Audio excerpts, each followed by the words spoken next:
How do I learn things really fast? Just these weekly YouTube videos that I make alone involves me at least taking 2 to 3 courses, which is like around 10 to 15 hours of content, plus actually having to do the projects and building and testing things out as well. So luckily, with the help of some learning frameworks and techniques, plus the use of AI, I have managed to develop a learning system that cuts down the learning time by at least 60 to 70%. It is a framework that is generalizable to learning anything, as long as you have a goal in mind. So in this video, I will explain to you exactly how I do this.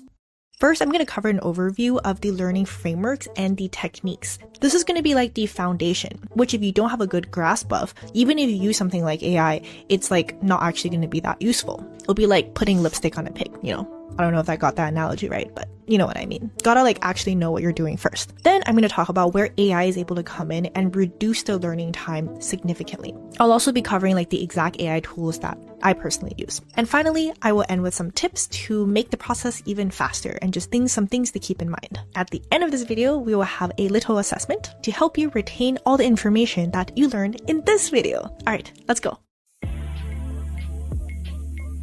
The learning process is like doing a jigsaw puzzle. It is composed of 5 different steps: goal, research, priming, comprehension, and implementation. Let me explain. Say you woke up one day and went I want to do a jigsaw puzzle. So you're okay, there happens to be a garage sale over there. Maybe they have some jigsaw puzzles. So you go there and you see that they actually have a lot of different types of jigsaw puzzles. So the first thing you got to do is pick the puzzle that you want to solve. This is when you want to learn a specific topic. You first have to decide what actually it is that you want to learn. And more specifically, what is the actual goal you want to achieve? Is it to complete a course and pass the exam? Write an essay? Build an application? Do a report, do a presentation? You see, actually knowing what is the end result is really important, because you can say something I want to learn about AI, but what does that even mean? There's so many ways that you can be learning, so you need to actually pick what is the final result that you're looking for. What is the actual picture of the puzzle that you want to solve? After you figure out what your goal is, you can move on to the next step. So you got your puzzle box, all right? You're yay, what a beautiful puzzle. It is about dinosaurs. So you take your puzzle box and then you open up your puzzle box, you look inside, and your heart sinks because it is clearly missing some puzzle pieces here. The box says that it should have 500 pieces, but there's literally half of that amount in here. Alas. What to do. You see, unfortunately, this is often the case when it comes to learning things as well. Oftentimes, when you want to learn something, you don't actually have all the resources that you need to learn that specific thing and do your specific goal. Hey, sometimes you're lucky, all right? Your goal is to pass this exam and you have the specific course that actually teaches you everything that you need for that exam. But oftentimes the case, this is actually not the case. Even if you are in school and then you have a final exam, you will notice that oftentimes the teacher doesn't even teach the proper things, right?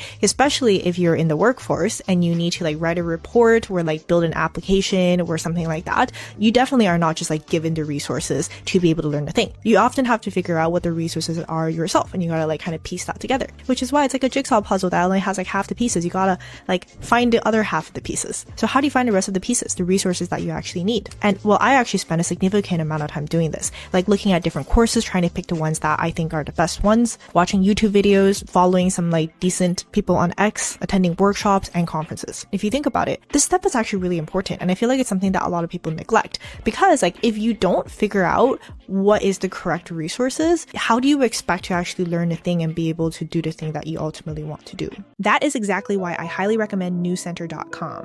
When you talk about getting free resources, it is an undiscovered goldmine. You see, on the site, you have access to free AI courses and courses on digital and data literacy. I don't know why nobody is talking about this yet. So, if you head over to the first link in the description, you will see the link to newcenter.com. Enjoy a library of resources that, if you were to pay for it, you wouldn't have the money. Anyways, now that you have all your resources gathered, you can move on to the next step, which is priming. So great, somehow you have managed to find all the pieces of your puzzle by maybe calling your friends, and they somehow managed to have those pieces or something like that. And yay, now you have all your pieces in place, and you also have the picture that you're trying to assemble. The next proper thing to do is actually to start looking through your pieces and kind of taking note of these are the ones that have patches of color, and you're kind of of like arranging them in different ways. You're like, okay, these ones are probably supposed to be together. And you pick out all of the corner and the edge pieces. So you know that, oh, these are supposed to be on the edges and the corners, and just kind of like getting an idea, like a really rough idea of how the pieces are supposed to be fitting together. Don't take this step lightly. It's actually a very powerful subconscious process in which you're helping your brain orient itself to achieve the final result. Similarly, when it comes to learning, you have to do priming by having a understanding, like a rough understanding of all of the information that you're trying to learn and how it's supposed to all fit together. Priming is kind of like pre-learning. You're actually just like getting a general sense of the information without actually understanding the information yet. This is a step that is often skipped, but that's a bad idea because if you do priming, research shows that you can actually improve your retention and your speed of learning by up to 10 to 20%. While priming itself doesn't take up that much time at all. It usually takes me like no more than 30 minutes to do, but it saves me like hours and hours. So how do you actually do priming? It's actually really simple. The easiest way is just to simply skim through the content that you're trying to learn and just kind of like make a note of the different like titles and different sections that are there. You don't actually need to like know anything. Another way of doing priming is by doing quizzes and exams first. Obviously, you're not going to do well in them, right? Because you like haven't actually learned the information yet. But if you do them first, it sort of like ingrains into your brain the questions that you will be able to answer. And you'll like subconsciously take more note when you come across that information when you are actually learning. With projects, especially like coding projects, what I also like to do is I start the project and look at the like starter code for it if it's available, and like not actually know what's happening, but just sort of like get an idea of what is the final product that should be built. Okay, so we're ready to move on to the next step.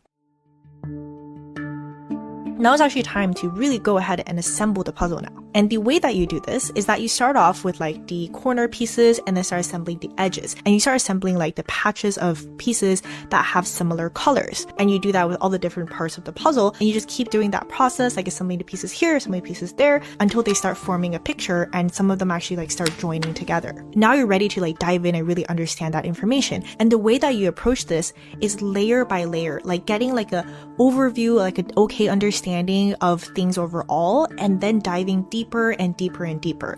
This is in contrast to like a misconception that people have where sometimes they would like try to go really deep into a specific concept or a specific topic and then get like really stuck and just keep like banging their head against the wall, like trying to figure out that one thing. That's actually not a very productive way of learning. It's much more productive to just get like an overall understanding of the information and then going and like deepening your understanding layer by layer by layer. Let me give you a concrete example. Like say you're learning the topic about personal finance. And as part of this learning curriculum, you have like things like budgeting and saving and debt, investing and insurance. These are kind of like the overall buckets that you're trying to learn, right? The way that I will approach this, and actually I have approached this exact subject, is that I would first take that learning material, and I prefer like audio or video based stuff personally, but it can also be like textbooks, whatever it is. And I would just go through it really, really fast. Like I would usually listen to lectures at like 2 to 3 times the speed. The goal is not to understand every single little detail. It's simply to understand like roughly what are the concepts that are in each module. And when I'm doing this, I'm also not taking like super detailed notes. I just let it play and I only jot down 3 specific things. This first one is definitions. Like what is the definition of budgeting? What is the definition of debt? What is the definition of saving? What is the definition of investment? The second type of thing I would make a note of is like major concepts. For example, for budgeting, I would note down that people oftentimes follow the 50-30-20 rule, where 50% of your money is spent on things that you need, 30% of money is spent on things that you want, and 20% of money goes into savings. Like stuff like that. And the third type of thing that I would note down is full examples of concepts. Stuff like, oh, like Bob has 100 monies and this is how he distributed these monies and then he invested in like an ETF, like or something like that. Full examples are really useful because they're able to like really illustrate how all the concepts are coming together in a very tangible way. Anyway, but the point that I'm trying to make here is that the first layer of learning I would do is just like grasping these like general concepts. And then I would go and increase my understanding by then diving deeper into the details. It's basically just like increasing the level of understanding deeper and deeper at every single level until you end up like getting a cohesive understanding of the things that you're learning. There's a bunch of other little like tricks and techniques that you can use in this section to speed up your learning process, but I'll actually go into more detail about it when I talk about how to use AI to speed up the process, because this section is what takes the most amount of time in the learning process, and it's also where AI can actually save you the most amount of time too. So it's like super exciting. Now that you're learning how to learn things, the final step is the implementation step. This is when you're like, putting everything together now, like connecting all of your clumps and putting together like your different patches, like the patch of dinosaur head with the dinosaur body. You're like, and then you have that patch of the sky, which you're connecting with the bigger patch of the sky. Everything is just all coming together in a very satisfying way. This last part of the learning framework is actually really interconnected with the previous step, because as you're learning and understanding like the content, for example, let's go back to like the personal finance example, you would also have in mind the actual goal for your learning, which is, say, to come up with your own personal finance strategy and actually implement that. You might also be like jotting things down and making a note like, oh, like this is where it's useful for me given my specific situation, right? Like, oh, I'm interested in repaying my debts, so I'm going to like focus a lot on this specific part. Or if you see like an equation for how to calculate wealth, you'll take a note of that and calculate your own wealth along the way too. So by the time that you're done learning, you probably also have like a good idea of what are the parts of your personal finance strategy you need to do, and then you would do like the calculations and finally implement the process by actually going into your bank and like setting up some automations, and then also opening up like an investment account and setting up automations there as well. What you will find is that if you implement this 5-step framework in which you have the goal that you determined in the very beginning, and you're like kind of having that goal in mind throughout this entire process, the final implementation step is going to save you so much more time if you didn't have that clear in your mind and you're just like either learning random things, or if you're trying to implement something without the right resources. Anyways, so that is the 5-step framework for how I learn things really quickly. In terms of amount of time that I spend on each of the steps, I would break it down roughly. For goal, it would be around like 0% to 5%, because I usually like already have a goal in mind, but if I don't, it's like not that hard to determine what your final goal is. The resources section, when you're finding the resources you need, that step can take anywhere from like, again, like 0 to maybe 10% of the total amount of learning time. Learning on New Center is just different compared to every other platform out there. And the best part, you don't have to be a tech person. You don't have to be a genius. You don't have to be anything other than yourself. Because on most sites, finding what you actually need is a nightmare. The resources section, when you're trying to find the right materials, that step alone can take up to 10% of your total learning time. That is time you should be spending growing, not searching. New Center fixes this. It isn't just a pile of links. It is a platform designed to help you activate your knowledge and boost your career. It is simple. It is direct. It flows. It is the single place to go if you want to drive impact in a digital world without the headache of figuring it out on your own. You get the full puzzle right from the start. The priming section usually only takes around like 2 to 5% of the learning time. It doesn't take that long. Now, the understanding step usually takes up the bulk of the learning time, anywhere from like maybe 40% to 60% of time. And finally, the implementation step also ranges depending on what it is that you're implementing. Like, is it just like an essay that you're writing, or are you trying to like build an entire application? That varies as well, but usually it takes maybe like say 20% to 40% of the time. Now let's talk about how AI can speed up this process.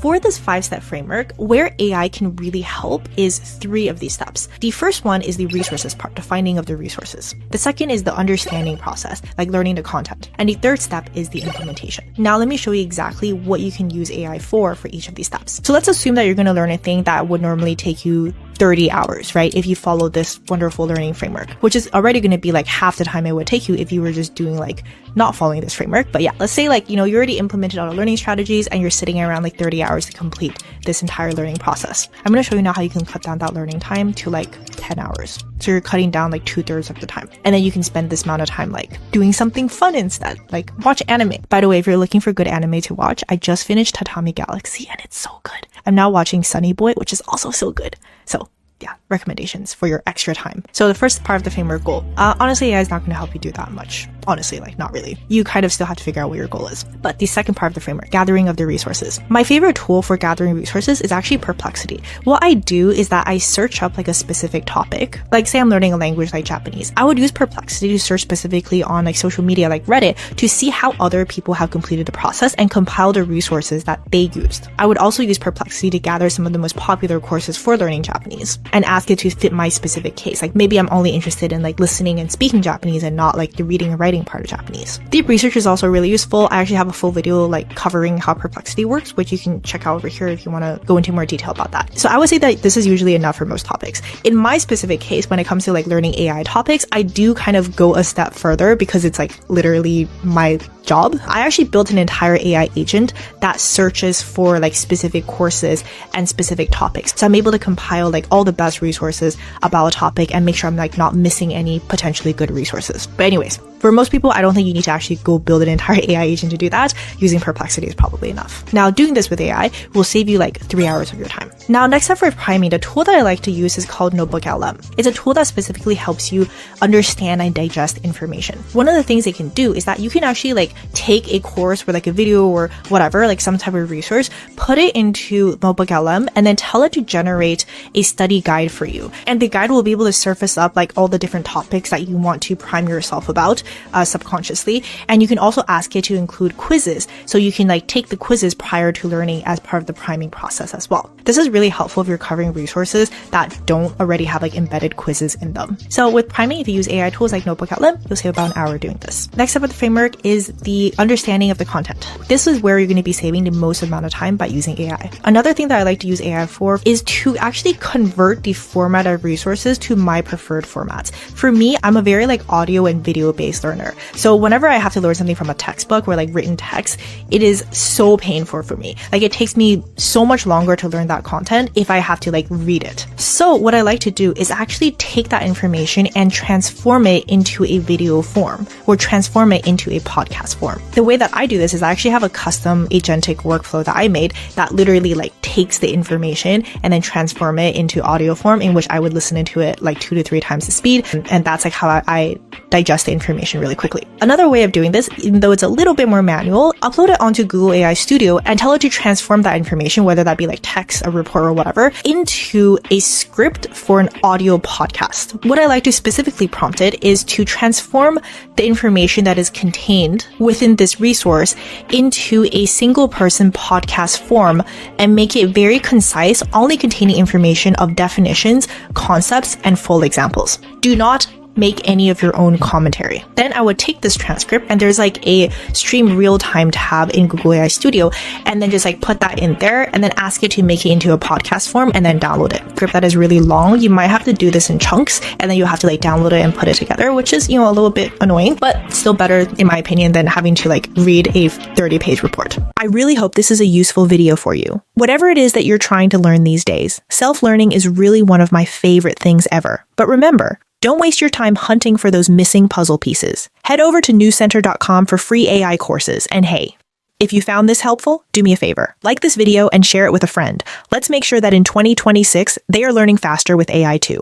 Thank you so much for watching until the end. Please subscribe for weekly gems just like this one. I will see you guys in the next video.